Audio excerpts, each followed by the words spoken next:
Let's talk about what we know so far. So heavy rain is expected, gusty winds, and very cold gusty winds at that. The cold air is going to be in place for some icy conditions, especially in the morning time. That greatest risk for icy weather is in the northern and western Midlands. What's possible but not guaranteed is that chance for significant icing in the northern and western Midlands, and it could last all day long. It just takes a half an inch of ice to create 500 pounds on power lines, and that could create power outages, of course slippery roads too. Now we're not expecting snowflakes except for maybe just a few novelty ones later in the day toward the north and west. Here's the setup. This area low pressure is what we have our eyes on. As we head into the evening time tonight, you're going to start seeing some precipitation attached to it. You can see Saturday evening, it's not in our area, so Saturday's dry. What we're looking at on Saturday though is the setup. Up above, so think of a map in 3D, above our heads we have temperatures way above freezing, so that's why we're not expecting snow, but down below we have freezing temperatures, so the snow that's melting into rain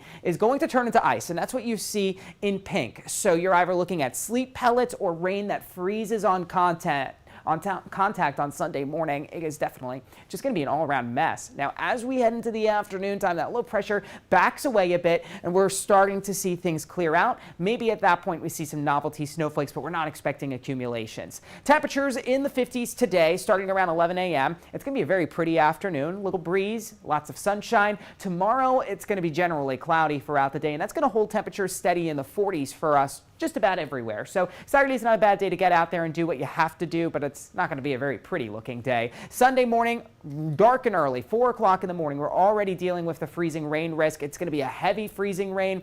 Temperatures in the 20s.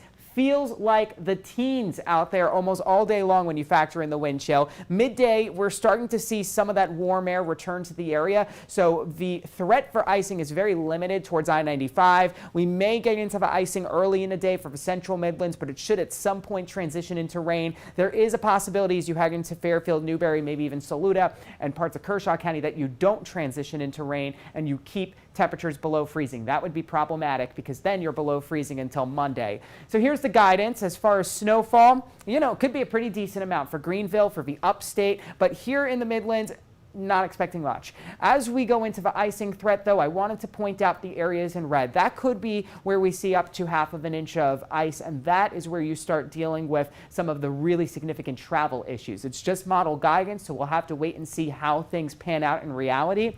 But you're going to really need to pay attention to the thermometer on Sunday, because if it's reading 32 degrees or below, you've got ice out there, even if it's raining. And the overpasses could drop below freezing much sooner than the other parts of the road. So I would really just avoid traveling on Sunday if possible. Monday, Tuesday looks much nicer. We are above freezing, so anything that's on the ground on Sunday is gone by Monday afternoon. Whitney.